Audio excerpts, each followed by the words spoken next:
नमस्कार, मैं अंजलि मिश्रा। स्वागत है आप सभी का द न्यूज में। एक तरफ आज वो दिन था, यानी 2 नवंबर का वो दिन जिस दिन अरविंद केजरीवाल को ईडी ने शराब घोटाले मामले में सवाल जवाब करने के लिए बुलाया था और इसे लेकर हर तरफ सिक्योरिटी टाइट दिखी। कहा जा रहा था कि ईडी दफ्तर जाने से पहले वो राजघाट जो है वहां से होकर जाएंगे। राजघाट में पूरी तरीके से सिक्योरिटी टाइट थी। ईडी दफ्तर के बाहर जो है बहुत हाई सिक्योरिटी रखी गई थी, क्योंकि दिल्ली के मुख्यमंत्री से आज ईडी पूछताछ करने वाली थी। लेकिन मुख्यमंत्री पूछताछ का जो है करने का जो मौका है वही नहीं मिल पाया, क्योंकि मुख्यमंत्री ने सवाल जवाब का जवाब ना देते हुए इलेक्शन कैंपेन पे अपना ध्यान जो है ज्यादा केंद्रित करना बेहतर समझा और इसीलिए वो ना कि राजघाट पहुंचे और ना ही ईडी के दफ्तर।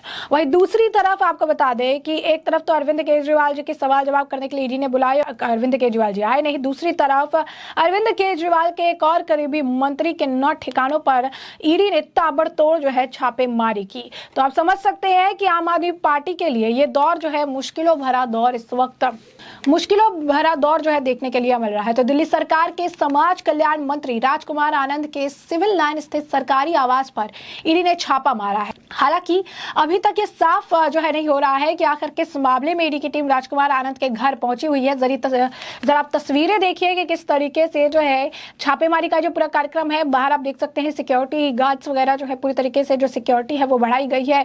सिक्योरिटी में काफी सारी पुलिस बल जो है तैनात की गई है और ईडी जो है अपनी रेड जो है वो जारी रख रही है। ईडी ने उनके 9 ठिकानों पर छापेमारी की है। आज यानी गुरुवार को ही अरविंद केजरीवाल के साथ दिल्ली शराब घोटाले मामले में पूछताछ होनी थी। हालांकि केजरीवाल आज ईडी के सामने पेश नहीं होंगे और इसे जो है उनके द्वारा कहा गया है। अब ऐसा कहा जा रहा है कि आज केजरीवाल का मध्य प्रदेश में चुनावी दौरा है, इसीलिए उनके वकील ईडी से समय जो है मांग रहे हैं। वहीं आम आदमी पार्टी का कहना है कि बहुत संभावना है कि ईडी शायद उन्हें गिरफ्तार भी कर ले, लेकिन आज ऐसा हो नहीं पाया क्योंकि अरविंद केजरीवाल जो है वो आज पूछताछ के लिए गए नहीं। तो दिल्ली सरकार के एक और मंत्री राजकुमार आनंद के घर पर छापेमारी चल रही है। ईडी की टीम मंत्री के सिविल लाइन स्थित आधिकारिक आवास समेत 9 जगहों पर छानबीन कर रही है। जानकारी के मुताबिक ईडी की टीम राजकुमार आनंद के बिजनेस से जुड़े मामले में छापेमारी कर रही है। सूत्रों की माने तो राजकुमार आनंद पर हवाला लेन देन में शामिल होने का शक है।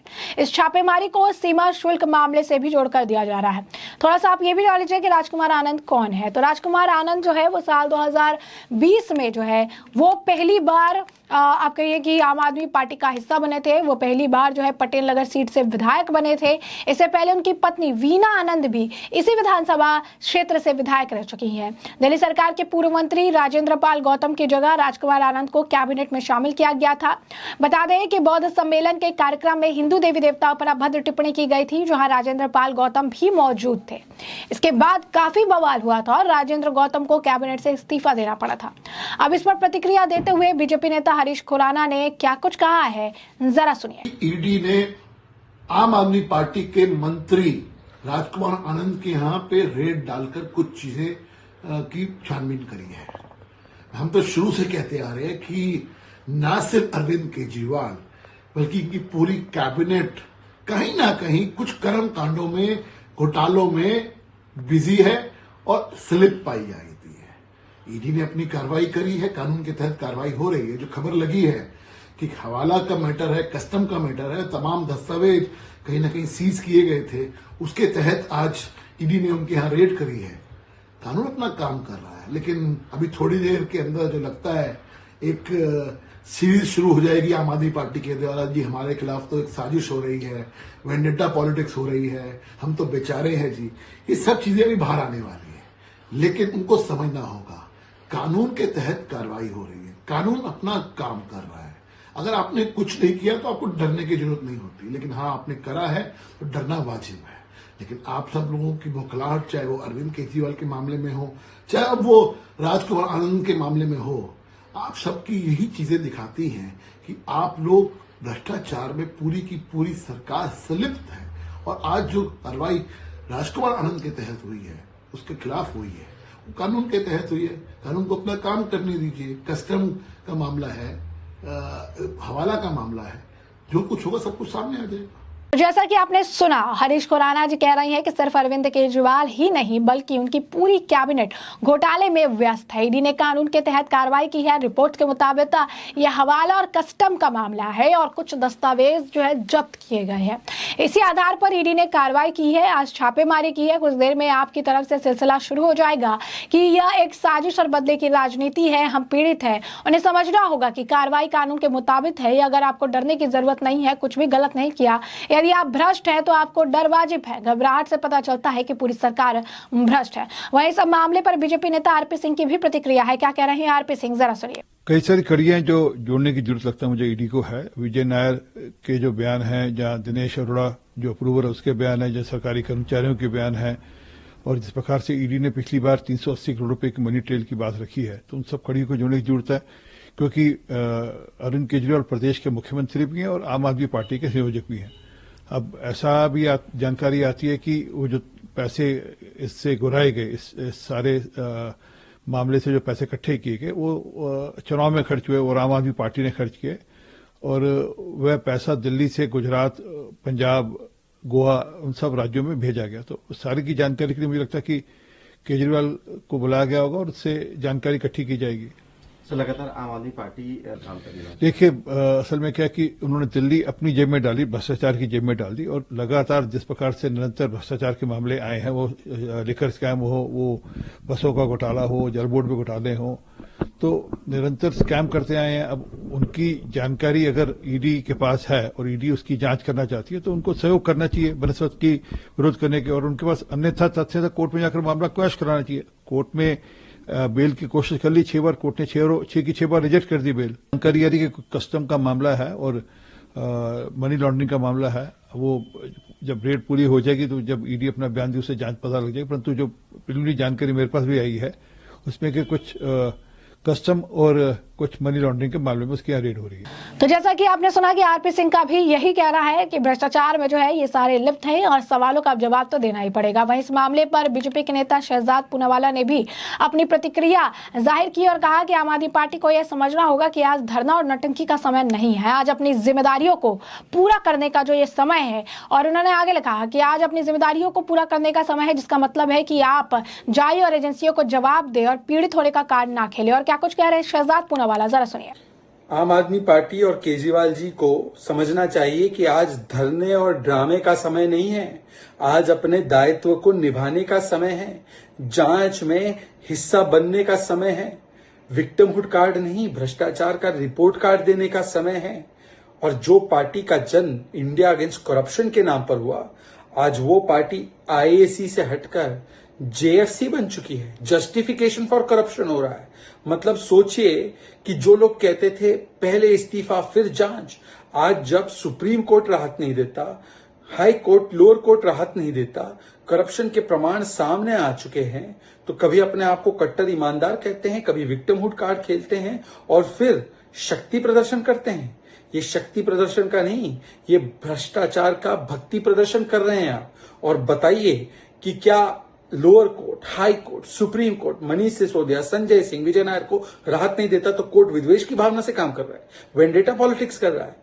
अरे खुद कांग्रेस पार्टी आपकी सहयोगी ने कहा है कि केजरीवाल भ्रष्टाचारी है, उसको तो गिरफ्तार करना चाहिए, और इस मामले में, शराब घोटाले के मामले में उसने घूस ली है। ये अजय माकन से लेकर अनिल चौधरी और बाकी आम आदमी पार्टी के खिलाफ कांग्रेस के नेताओं ने वक्तव्य दिया है। क्या वो भी वेंडेटा पॉलिटिक्स कर रहे हैं? और जब यही ईडी छत्तीसगढ़ में शराब घोटाले की जांच करती है और भूपेश बाघेल को आप लोग कहते हैं गिरफ्तार करना चाहिए ईडी को, तब वो ईडी ठीक है, और अपने नेताओं के खिलाफ कार्रवाई हो जाए तब ठीक नहीं है।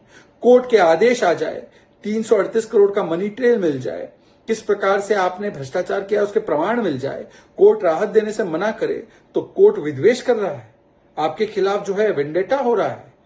ये दिखाता है केजरीवाल जी की मानसिकता। केजरीवाल जी ड्रामा और धरना नहीं चलेगा, अब जवाब देना पड़ेगा। 2.5% से 12% कमीशन कैसे हुआ? क्या स्टेटमेंट नहीं आया है कि ये आपकी मिलीभगत से, आपके संज्ञान से और आपकी साजिश से किया गया, धवन कमेटी रिपोर्ट के खिलाफ जाकर? क्या ये सच बात नहीं है कि होलसेल प्राइवेट को दिया गया आपके संज्ञान और साजिश से, और इसकी एवज में बड़ा पैसा घूस के रूप में आप लोगों ने लिया? क्या ये सच बात नहीं है कि फेस टाइम कॉल पर बात कराई गई विजय नायर की समीर महिंद्रू के साथ, ये कहते हुए कि ही इज माय बॉय, ख्याल रखना इसका। आज इन सारी चीजों पर जवाब देने के बदले आम आदमी पार्टी फिर से वही कर रही है, कभी जस्टिफिकेशन फॉर करप्शन और कभी किस प्रकार से विक्टिमहुड कार्ड खेलना है, यही इनका चरित्र बन चुका है। जैसा कि आपने सुना, उन्होंने स्पष्ट तौर पर कहा कि हर समय प्रतिशोध का कार्ड खेलना बंद करें। क्या अदालतें आपके खिलाफ बदले की कार्रवाई कर रही है? क्या सुप्रीम कोर्ट प्रतिशोध कर रहा है जब वो कहता है कि शराब घोटाला हुआ है, 338 करोड़ रुपए का मनी लॉन्ड्रिंग स्थापित हुआ है? क्या अदालतें आपके खिलाफ है जो वे मनीष सिसोदिया और संजय सिंह को महीनों तक जमानत देने से इनकार करते हैं? जिन लोगों ने भ्रष्टाचार के खिलाफ अपनी यात्रा शुरू की थी, वे आज भ्रष्टाचार को सही ठहराने पर आ गए। केजरीवाल को कट्टर बेईमानों का बचाव करने के लिए अपना इस्तीफा दे देना चाहिए। वही सब पूरे छापेमारी वाले मामले पर प्रतिक्रिया देते हुए आप मंत्री सौरभ भारद्वाज ने भी इस सब मामले को लेकर जो है आप कहिए कि ईडी और बीजेपी पर सवाल खड़े किए। उन्होंने कहा कि राजकुमार आनंद का कसूर बस इतना है कि वह आपके विधायक है, आम आदमी पार्टी के विधायक है और पार्टी से मंत्री है। और क्या कुछ कह रही है सौरभ भारद्वाज, जरा सुनिए। देखिए, राजकुमार आनंद जी का दोष ये है कि वो आम आदमी पार्टी के विधायक हैं, पहली बार चुने गए विधायक हैं और आम आदमी पार्टी के मंत्री हैं। अंग्रेज़ों के ज़माने में भी अगर किसी के घर पे आपको सर्च करनी होती थी तो कोर्ट से सर्च वारंट की ज़रूरत पड़ती थी, क्योंकि अंग्रेज़ भी ये मानते थे कि किसी पुलिस या किसी एजेंसी को अगर आपने हक दे दिया कि वो किसी के भी घर में घुस के जांच कर ले तो फिर तो दहशत का माहौल होगा हर जगह, इसलिए कोर्ट्स सर्च वारंट देते थे। मगर आज ईडी को किसी कोर्ट के वारंट की ज़रूरत नहीं है। ईडी के अफसर खुद तय करते हैं कि उनको आज किसके घर पे छापा मारना। और खास बात यह है, छापा सिर्फ अपोजिशन पार्टी के यहाँ ही मारा जाता है। अब तक ज़्यादातर राज्यों के अंदर भारतीय जनता पार्टी की सरकार है, इनके मुख्यमंत्री हैं। कितने मंत्री और मुख्यमंत्रियों के यहाँ आज तक छापा पड़ा है भारतीय जनता पार्टी के? भारतीय जनता पार्टी बताए। ईडी स्वायत्त है, कानून अपना काम कर रहा है। ये गाना गाने से कानून की बात नहीं होती है। तो जैसे कि आपने सुना कि सौरभ भारद्वाज कह रही है कि ब्रिटिश काल में भी अगर आपको किसी के घर की तलाशी लेनी होती थी तो कोर्ट से सर्च वारंट की जरूरत होती थी। अंग्रेजों का भी मानना था कि अगर आप पुलिस या किसी एजेंसी को किसी के घर में घुस के तलाशी लेने का अधिकार देंगे तो आतंक का माहौल बन जाएगा। कोर्ट ने सर्च वारंट दिया, लेकिन आज ईडी को कोर्ट वारंट की जरूरत नहीं है। ईडी के अधिकारी तय करते हैं कि उन्हें किसके घर छापा मारना है। छापे केवल विपक्षी नेताओं के परिसरों पर मारे जाते हैं। आखिर बीजेपी के यहाँ इस तरीके की छापेमारियां क्यों देखने को नहीं मिलती है? तो आप देखिए कि एक तरफ अरविंद केजरीवाल है जो आज पूछताछ के लिए नहीं आए, जबकि पूरी तरीके से इस मामले को लेकर जो है कि अरविंद केजरीवाल आने वाले हैं, पहले राजघाट जाएंगे, राजघाट जाने के बाद फिर ईडी दफ्तर जाएंगे। इसलिए ईडी ऑफिस के बाहर की भी सिक्योरिटी टाइट कर दी गई थी, राजघाट की भी सिक्योरिटी बेहद ज्यादा टाइट करके रखी हुई थी। सारे जो आप कहिए कि ऑफिसर्स है, जो पुलिस बल है, उनकी तैनाती की गई थी, क्योंकि संजय सिंह के वक्त में इन्होंने जमकर हंगामा काटा था, मनीष सिसोदिया के वक्त में भी जमकर हंगामा काटा था और वाजिब था कि अगर अरविंद केजरीवाल को भी अगर ये लेकर आते हैं तो वाजिब हंगामा जो है देखने के लिए मिलेगा। लेकिन अरविंद केजरीवाल आज आए नहीं। उन्होंने मध्य प्रदेश में चुनावी रैली की वजह से उन्होंने आज आने का शेड्यूल जो है वो कैंसिल कर दिया, वो गए नहीं ईडी दफ्तर में। तो बाद में सारी सिक्योरिटी वगैरह जो है वहां से कम कर दी गई। तो वहीं दूसरी तरफ अगर आप देखेंगे तो इनके एक और मंत्री के यहाँ छापेमारी चल रही है, अलग अलग मामला है, मनी लॉन्ड्रिंग से जुड़ा मामला बताया जा रहा है कि हो सकता है, और अभी 9 ठिकानों पर जो है छापेमारी चल रही है। तो स्पष्ट तौर पर ये आम आदमी पार्टी के लिए बड़ा झटका है, बैक टू बैक बड़ा झटका लग रहा है। पूरी की पूरी पार्टी इस वक्त मुश्किलों का सामना करती हुई नजर आ रही है। अब ये देखना होगा कि अब अगला समन जो है अरविंद केजरीवाल को किस डेट का आता है, कब जो है उन्हें वापस जो है इस मामले में यानी शराब घोटाले मामले में पूछताछ के लिए बुलाया जाता है।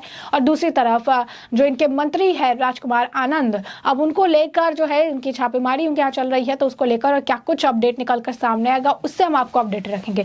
फिलहाल के लिए हमने आपको जो पूरा मामला है ये बड़े विस्तार से बताया कि पूरा मामला क्या है, और अब इस मामले पर आपकी भी जो राय हो हमें कॉमेंट सेक्शन में कॉमेंट करके जरूर साझा करिएगा। धन्यवाद।